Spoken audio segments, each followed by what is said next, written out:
Hello and welcome back to Sprite Guard Plays HyperRogue. We are ready for going into Camelot to try and find the Grail. We have 66 dead orbs, which I hope will be enough.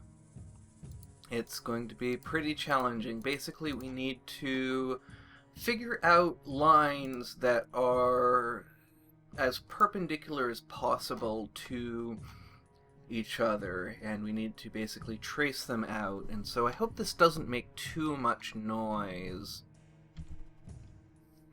Actually going to move my keyboard here because I know it can make kind of an annoying thunk sound, so hopefully we'll be able to do this in a way that is not too annoying. Basically, we're going to go along a line like this, and I'm going to be extra special careful about things because I don't want to mess this up. So, we have traced out a line. It is 4, 8, 9, 10, 11. It is 11 spaces long. So now we want to figure out the halfway point and try to figure out a line that is as close to parallel as possible.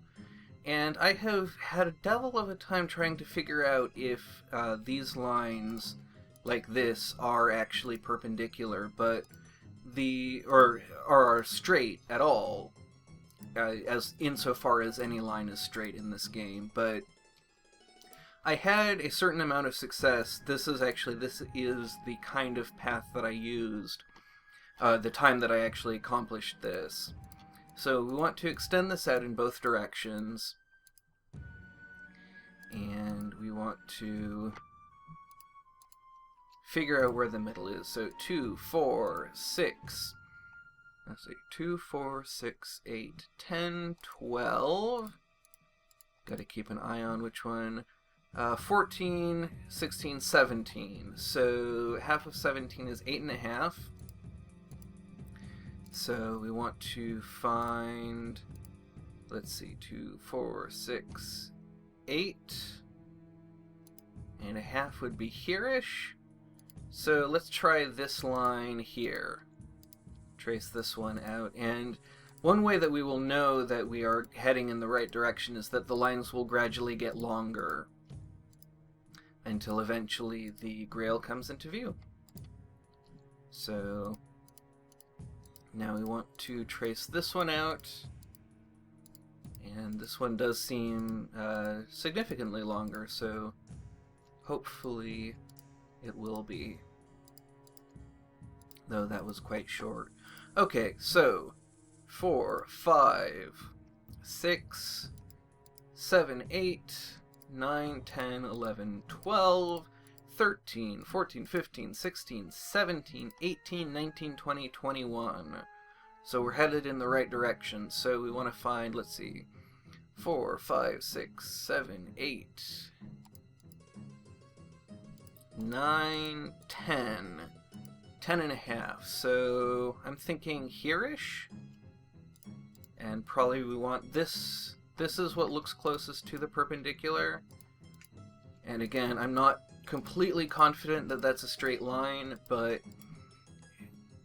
when I did this before, it did work using these. So hopefully it will work.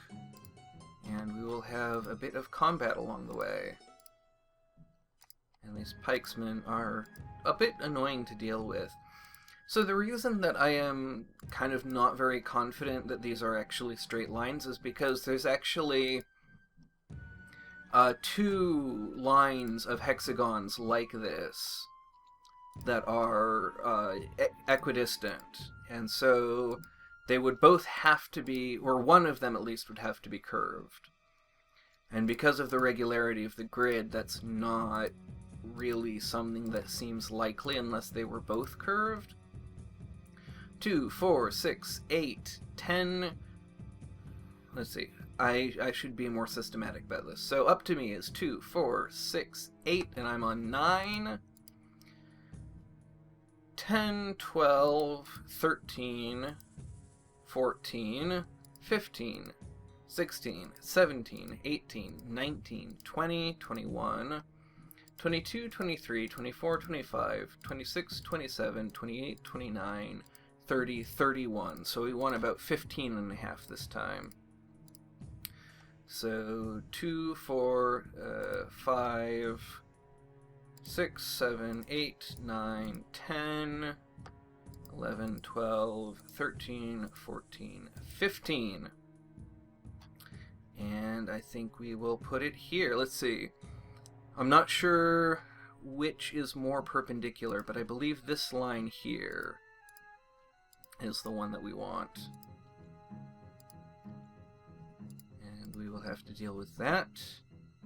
And make sure that we're staying on the line that we want to be on. We are running pretty low on dead orbs, unfortunately, so this may not end up working out. We've only got 11 left, and I am not certain that we're actually going to be able to do this, but I have an idea for how we can get some more dead orbs, and it will be a little bit tricky. It will be meaning that we need to be a little bit more careful, but it should be possible to recover at least some of the orbs that we've been using. And that's the last dead orb. So we're definitely going to need to figure out some kind of solution. I did not realize this would take so many orbs. I think that I may have actually misestimated how many I used in the practice run, and so I actually used quite a lot more than I thought I had. So basically what we're going to do is we're going to only put them on the heptagons. And so we have to be a lot more careful about how we count them, but we should be able to recover quite a few this way. And now we need some way of remembering that this is the line that we are going for, because we're going to need to recover more than just that. That's not going to be enough.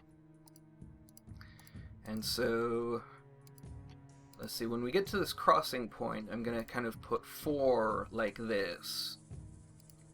So then we can head along this way, because I don't actually remember which way our older lines were. And we can actually reclaim a little bit from here even, like this, as long as we keep them close enough together that we can find our way back like this.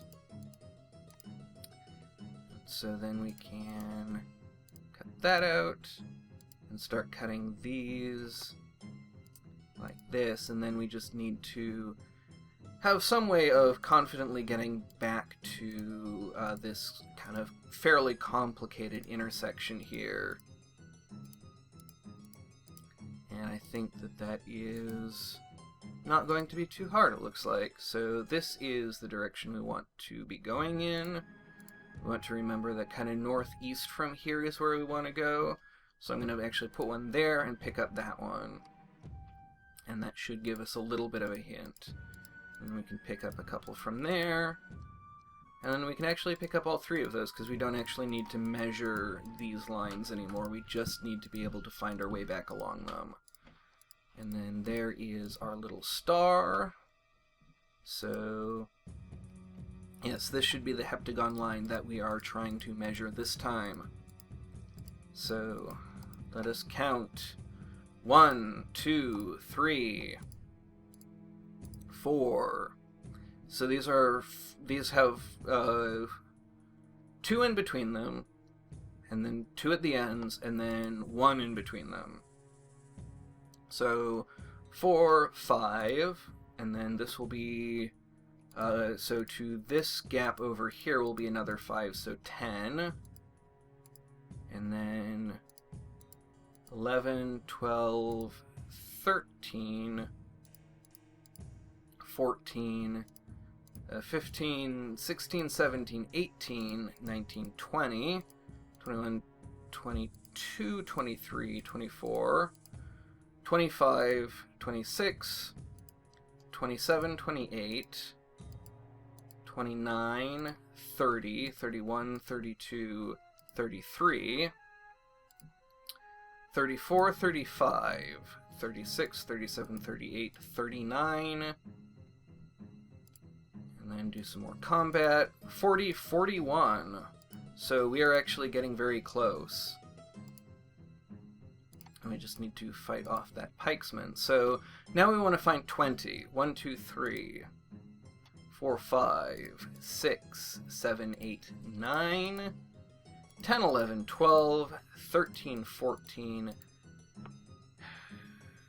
15, 16, 17, 18, 19, 20, 21. So here-ish. This line. So hopefully this will be the line that we need. If all goes well. And I am going to need to keep an eye out because I'm a little bit worried that I will just not see it. Though I don't think there's a huge risk of that. Okay, so it's not this way. I don't know that we actually need to put all of those there. We're getting pretty low on orbs again. This is getting quite long, though. So I am at least somewhat hopeful.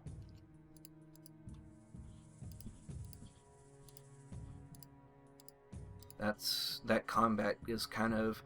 It's just complicated enough that I don't always feel like I can talk really effectively when I'm trying to work out something involving both flail guards and hedgehog warriors.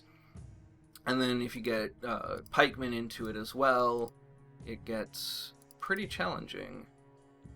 But we should be getting close. Okay, we are not close.